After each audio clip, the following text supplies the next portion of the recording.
In the world of Avatar, humans are not the only important entity. Quite the opposite, actually. That's because humans and spirits coexist together. Even more so after the events of Legend of Korra, where the portal between human and spirit world was opened. But now, how many of those spirits can you recall? And how many of those do you fully understand? Well, today, we'll be explaining all 15 major spirits that were shown in the world of Avatar. Before we begin, we should clarify that today, we will not be covering the cases of characters like Roku, Aang, Iroh, Fang, or Yue that had a physical entity and later on became spirits. Rather, we will only be considering pure spirits instead, and not humans or animals that later on just had a spiritual body as well. So, let's begin. The first major spirit we will analyze is none other than the first spirit we actually saw in the series, Hei Bai. You see, Hei Bai had been the protector of a forest just outside Senlin village for thousands of years. After the forest was destroyed, he became enraged, and unaware that it was in fact due to the actions of the Fire Nation, he began targeting the nearby village and blaming the occupants. As the winter solstice drew near, Hei Bai transformed into his monstrous form and terrified the village by abducting one villager each day at sunset. When Avatar Aang came to the village, he attempted to reason with Hei Bai, but was unsuccessful. He became violent toward Aang, prompting Sokka to help the latter by attacking the angered spirit with his boomerang. However, Hei Bai quickly overpowered and kidnapped Sokka and took him to the spirit world. Later, in an attempt to calm the angered spirit, Aang showed Hei Bai that acorns that cover the floor of the burned forest, reassuring the spirit that the forest would grow back. His anger faded, and he returned to his normal form, taking the acorn in his mouth and leaving through the village's gate. From that gate sprouted bamboo stalks, from which the missing villagers, including Sokka, stumbled out of. After Aang met with Ko, Hei Bai returned to give him a ride back to the gateway out of the spirit world. He shot a stream of light from his mouth toward Aang, sending him back to the physical world. Months later, when Aang was in a coma induced by Princess Azula's lightning, Hei Bai appeared to help him in his quest to heal the Avatar spirit by visiting his most recent past lives. When Aang tried to speak with the painted lady, not knowing it was Katara in disguise, he mentioned being good friends with Hei Bai. Okay, so while explaining Hei Bai, we also mentioned Ko, but who exactly was Ko? Let's find out. Ko was born to the Mother of Faces thousands of years before the 100-Year War. Over time, he increasingly interacted with the human world and started to carry out punishments against perceived wrongdoers, as well as answer questions to those mortals brave enough to face him. He also had other spirits who reported to him. His behavior resulted in some discontent among more ancient spirits, such as Father Gloworm, who believed that Ko set a bad example by allowing any human to approach him. When Umi and Avatar Kuruk were getting married, Ko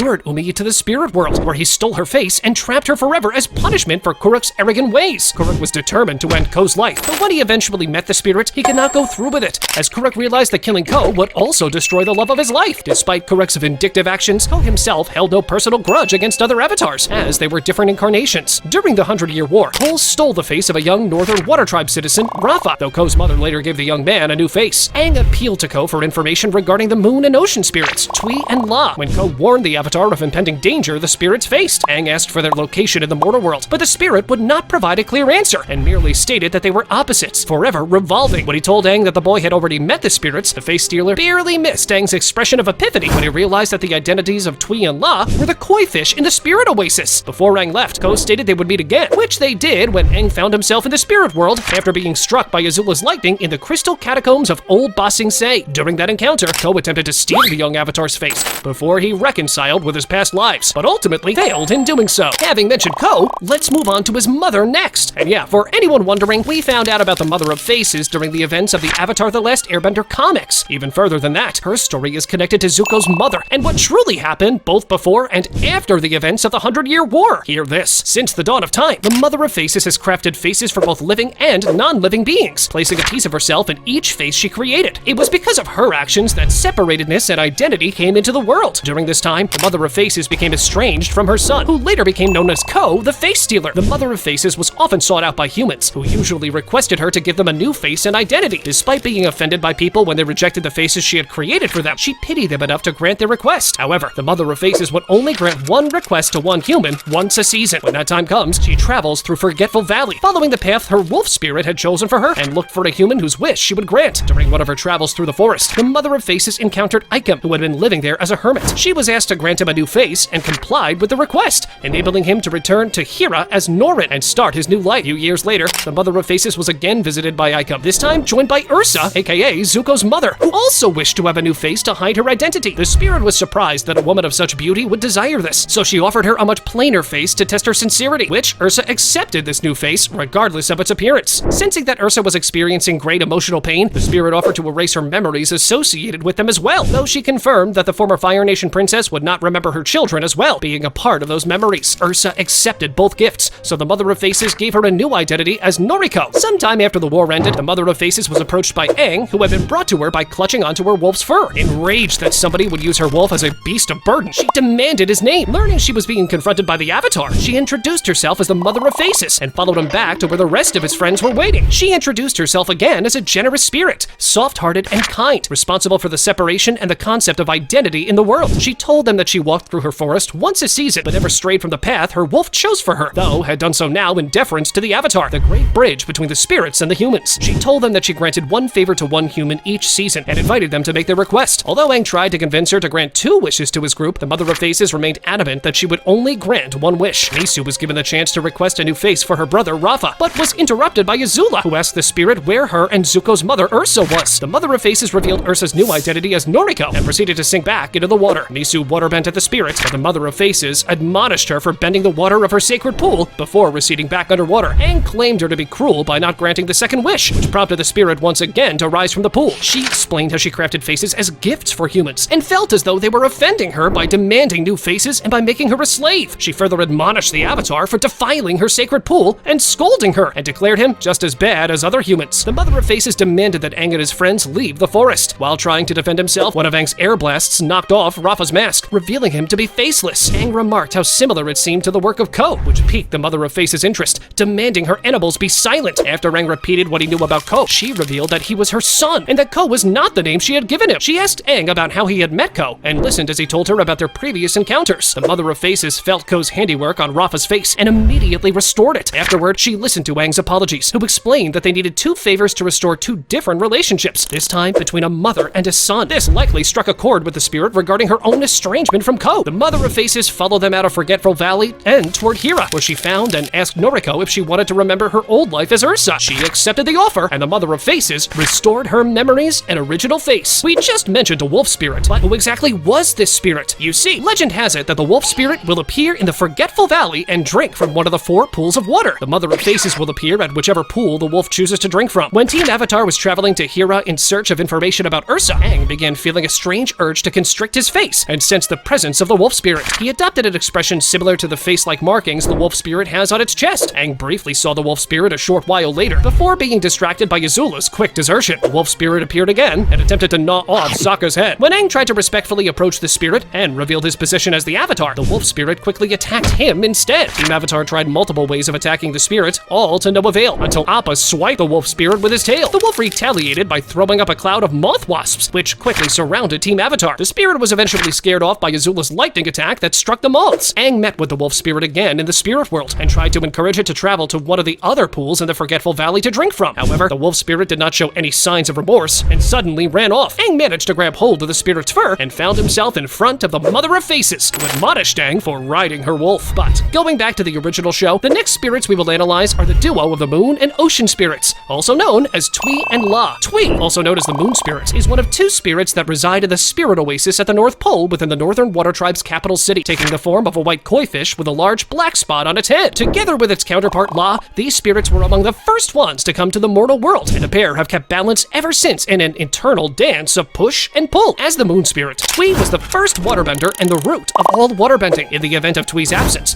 waterbenders lose their bending ability. Plus, Twi is known to possess healing abilities, as do the waterbenders. Reportedly, near the beginning of time, Twi and La chose to manifest themselves in the mortal world to benefit mankind. They lived within the spiritual center of the North Pole and took the form of 2 koi fish. Thereafter, the spirit oasis became the city's most treasured landmark. When Princess Yue was born, she was gravely ill and on the brink of death, so her father, Chief Arnook, and mother brought her to the spirit oasis and prayed for the spirits to save her life. Twi answered their prayers and saved the princess by passing on some of its own life force. Although Twi had saved Yue, Chief Arnook had a dream that his daughter would one day have to share Twi's place as the moon spirit. Many years later, Admiral Zhao launched a massive attack on the Northern Water Tribe on behalf of the Fire Nation. Determined to make a legend of himself, Zhao led his personal guard into the royal palace to kill the moon spirit, whose mortal existence he had learned from Wan Shi Tong's library. Twi was captured by Zhao, causing the spiritual equivalent of a lunar eclipse and removing the power of all waterbenders. General Iroh intervened and threatened Zhao that any harm inflicted on the spirit would be unleashed on him tenfold. Zhao appeared to heed Iroh's warning, releasing Twi back into the water of the oasis, but the spirit was then abruptly murdered by Zhao with a blast of firebending, much to the horror of Katara, Aang, and Iroh. Twi's death led to a lapse in spiritual balance, and waterbending ceased to exist. Taking the slain koi fish into his hands, Iroh realized that Yue held some of Twi's life energy inside her. Yue then understood she had the choice and responsibility ability to return this energy to Tui, thus sacrificing herself in order to resurrect it. After Tui had returned to life and the moon was restored, Yui's physical form vanished from Sokka's arms, transcending as a moon spirit shared with Tui. That's rough, buddy. When it comes to the ocean spirit now, well, you better believe it was not pleased when its partner for thousands of years was murdered. Making eye contact with La, Aang entered the Avatar state and walked into the water of the spirit oasis,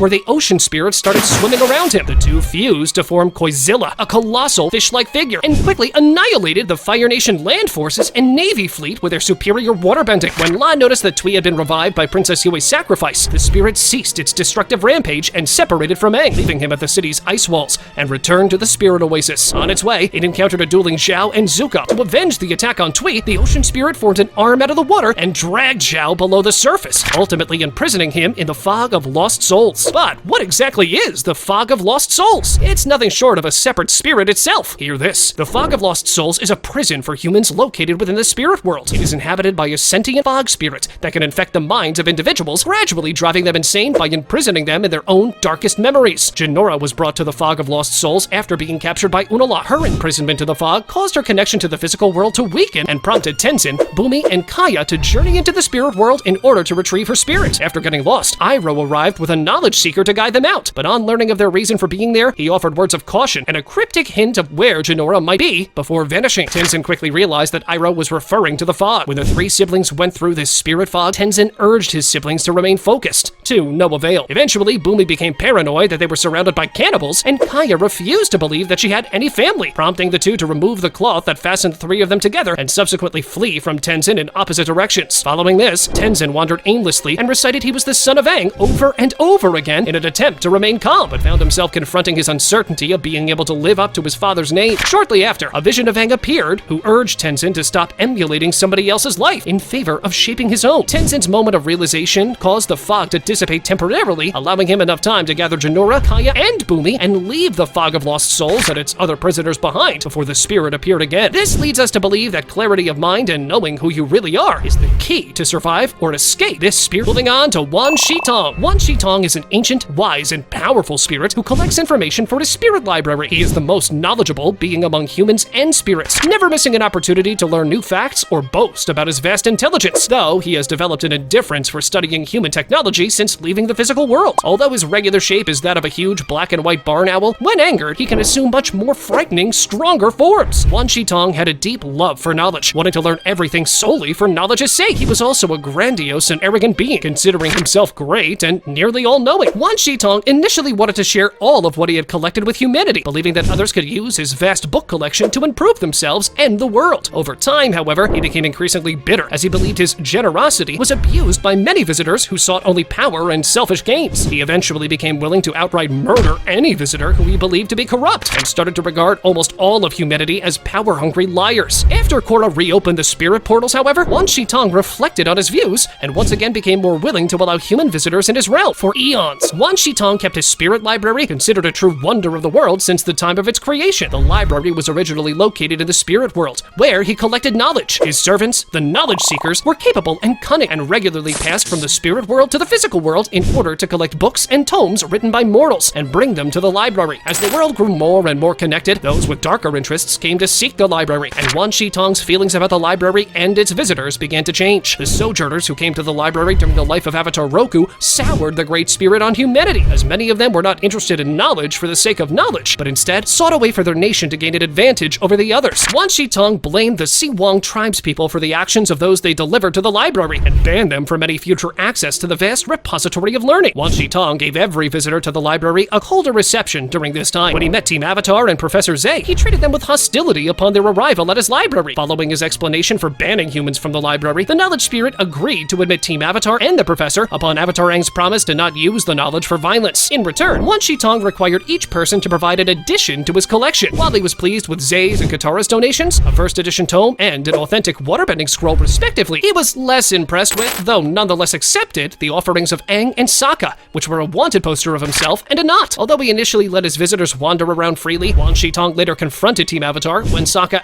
accidentally revealed his intent to use his discovery of the Day of Black Sun to launch an invasion of the Fire Nation during the next solar eclipse. Tired of witnessing his knowledge being misused to hurt others, the enraged spirit began to sink the library back into the spirit world and attack the foursome, as they had already acquired too much information according to him. Up next, the Painted Lady. For anyone ready to say that this spirit is just Katara, well, yes and no. Hear me out. The village is located in the middle of the river, which has been polluted by a nearby military factory. They are ferried to the village by Doc, a rather eccentric man. The village is in deep depression, with many villagers having fallen ill and a lack of food due to the polluted water. Katara wishes to help these people, but Sokka argues that the importance of their overall mission overrides all other situations that may arise. Katara decides to help by pretending to be an ancient spirit, the Painted Lady. When the Fire Nation soldiers appear, Katara gives them a pretty good scare so that no one returns to take advantage of the village again. However, the night before leaving, Katara makes her way to the river to freshen up, where a thick mist and the real Painted Lady appears. The spirit smiles and thanks her before disappearing in the fog again, leaving a slightly baffled, though pleased, Katara. We spoke about quite a few really powerful spirits in Avatar. However, we've yet to speak about the two most important ones, and probably even the strongest ones, Raava and Vaatu. So let's begin from Raava. You see, Raava is the spirit of light and peace, and after fusing with Wan, the Avatar spirit, she is one of the oldest known spirits, having existed over 10,000 lifetimes before the appearance of the first humans. She and Vaatu, the spirit of darkness and chaos, spend much of their existence combating each other, at least since the harmonic convergence, with neither able to fully vanquish the other. Even if Raava were to destroy Vaatu and usher in a new era of peace, what little darkness existed in Raava would magnify until Vaatu would be reborn and burst forth, beginning the cycle again. The reverse would happen to Vaatu if he were victorious over Raava. After her grasp on Vaatu was severed by Wan, Raava was forced to team up with him to defeat the dark spirit. A year later, during the new harmonic convergence, Raava permanently merged her essence with Wan's, creating the Avatar. However, during the next convergence, Raava was extracted from Korra and destroyed, with her connection to Wan and all the other avatars after him lost forever. She was, however, reborn shortly after and was able to merge again with Korra, restoring the Avatar spirit and restarting the Avatar cycle. Naturally, we now have to speak about Vaatu next. Vaatu is the spirit of darkness and chaos, who briefly became the Dark Avatar spirit during the harmonic convergence of Korra's generation. He is one of the oldest known spirits, having existed over 10,000 lifetimes before the appearance of the first humans. He claimed to be the first spirit to cross over into the mortal world, breaking down the barrier that separated it from the plane of spirits and creating the northern and southern spirit portals in the process, enabling other spirits to do the same. His essence swayed the spirits to the dark side, transforming them into dark spirits. Vaatu and Raava, the spirit of peace and light, spent much of their existence combating each other, at least since the first harmonic convergence, with neither able to fully vanquish the other. During the harmonic convergence of Wan's generation, Vaatu was defeated by a merger of Wan with Raava and subsequently locked inside the Tree of Time for 10,000 years. During the next harmonic convergence, Vaatu permanently merged his essence with Unalaq's, becoming the Dark Avatar spirit. Their form, however, was purified by Avatar Korra during their battle. As a result, Vaatu receded into Raava and the Avatar, where he will continue to grow stronger and eventually break free. Okay, so now let's move on to a spirit that appears in the Avatar comics, General Old Iron. General Old Iron is a giant humanoid spirit who protected Lady Tianhai during the era of Raava. After his friend passed away centuries later, he went on a rampage against the people that caused Tianhai's death, though he later relented after striking a deal with Avatar Yang Chen. A few decades later, General Old Iron rose again and threatened to destroy Cranefish Town when the land had been defiled by humans and his old armor had been stolen. Seeing the deal he had made with Yang Chen being broken, he began to attack, threatening to wipe humans from existence. He was quickly challenged by Aang, who had constructed an earthen shield to match General Old Iron's form, and activated the Avatar state to enhance his power. The General matched with the Avatar blow for blow, but his iron armor was soon metal bent off of him by Toph and her students. He demanded to know how the Earthbenders were tearing his shielding apart and set to attack them, but Aang ripped a hole in his chest with a blast of all four elements. Tears appearing in his eyes, General Old Iron realized there was no place for his kind in the world and saw that he was significantly weaker than the humans. Unconvinced by Aang's pleas that he could maintain balance between the physical and spirit worlds, the spirit told him that he was only fooling himself, and the Avatar would always side with the humans in a rift between them and the spirits. He added that humans, even Aang, had a will to dominate, and the worlds could never be balanced. Acknowledging his defeat, General Old Iron transformed into serpent lobster spirits and retreated under the sea for good. Moving on to yet another spirit appearing in the Avatar comics, the Kemurikage spirits. These spirits haunted warlords in the Fire Island centuries prior to the formation of the Fire Nation. They became part of Fire Nation legend after they departed from the mortal realm, feared by children from the Fire Nation capital as they supposedly abduct young individuals who misbehave. The Kemurikage became part of Fire Nation legend and were immortalized in a mural depicting the history of the Fire Nation located within the Dragonbone catacombs. The story of their origin was written on a scroll outside of the crypt of the first Fire Lord, with whom they remained closely associated. Although the scroll suggested that the Kemurikage continued to haunt the Fire Nation due to their insatiable sadness, they returned to the spirit world after the unification of the islands. The Kemurikage leave characteristic clouds of smoke as they move and can morph into wisps as a means of inconspicuous travel. They can appear and dissipate at will like many other spirits. They are also capable of conjuring images, as one of the sisters was able to project an image of the first Fire Lord while conversing with Avatar Aang. Moving on to the Korra comics next, and the Rock Spirit next. The Rock Spirit is an enormous spirit living in the spirit world, whose body and limbs are made out of solid rock. When resting, the spirit resembles a large boulder, though they do not appreciate to be climbed on. You see, the Rock Spirit was awoken from their slumber when Korra and Asami, having mistaken the spirit for a rock formation, had started to climb their back. Irritated, the spirit rose to their feet, demanding to know who dared to climb upon their body. When Korra tried to apologize, they interrupted her by remarking that they should have known the culprits to be pesky humans. As they plucked the two off their back, Korra took offense to being called pesky and revealed herself to be the Avatar, which further angered the spirit, who believed the Avatar was even worse than a regular human. They told her that while they had not complained when she had decided to leave the northern and southern spirit portals open, the creation of a third portal was unacceptable, as the two realms should have remained separate. The spirit ignored Korra's remarks that the formation of the third portal was an accident and flung the two away, ordering them to leave their realm forever. Later, the Rock Spirit, along with several other spirits, answered the call of the Dragon Eel Spirit to protect the Republic City spirit portal from the human threat, and crossed into the mortal world to do so. They tried to crush several Triple Threat Triad members who were battling Team Avatar and several airbenders for control of the land surrounding the portal, and managed to swat away several of them. The Rock Spirit eventually returned to the spirit world on command of the Dragon Eel Spirit after the latter had ended the battle by disfiguring Tokuga. And the final spirit of today's video, Father Gloworm. Father Gloworm is a malevolent spirit with a thirst for blood. It appears as a great glowing eyeball the size of a wagon wheel, with a sickly luminescent green tinge, and attached to a web of pulsating veins. Immensely powerful, it was able to create tunnels that allowed it to access the physical world. Father Gloworm is an ancient spirit, far older than other beings such as Ko, who was already immeasurably old. Possessing the power to create rifts between the spirit and physical worlds, it proceeded to cross over to the latter to prey on humans so it could feast on their blood. To avoid drawing attention, Father Gloworm only emerged in remote locations for limited periods of time. As a consequence of its actions, dark spirits provoked by the pro-human actions of Avatar Yang Chen used its rifts to cross over, something which did not bother it. At some point, these incursions caught the attention of Avatar Kuruk, who began to combat the dark spirits at the cost of his own deep spiritual corruption. Eventually, Kuruk managed to find a spirit who pointed him in the direction of Father Gloworm. Upon being confronted, the Avatar made the mistake of trading names with it, sealing a curse upon anyone who knew of the spirit's existence. In their ensuing battle, though Father Gloworm proved stronger, Kuruk was too stubborn to give up, and eventually, the former was forced to retreat severely weakened and unable to threaten the physical world for a generation or two. At some point, Father Gloworm had met Janzu, who it later referred to as the Architect. They met again that year when the Earthbending Master asked Father Gloworm whether Kyoshi or Yun was the Avatar. Being able to sense the Avatar spirit due to its past confrontation with Kuruk, the spirit knew that one of the children had to be the Avatar. Still, Father Gloworm was amused that the physical world was in a poor enough state for Janzu to even have to ask, and told him it would need blood in return for its help. When Janzu agreed, Father Gloworm pointed to Kyoshi with a tendril, identifying her as the true Avatar, and coiled another tendril around Yun. Father Gloworm became furious when Janzu subsequently attacked it with a wall of earth, which enabled him and Kyoshi to escape from the cave, leaving Yun to the spirit's mercy. Father Gloworm and the young Earthbender consequently ended up in the spirit world,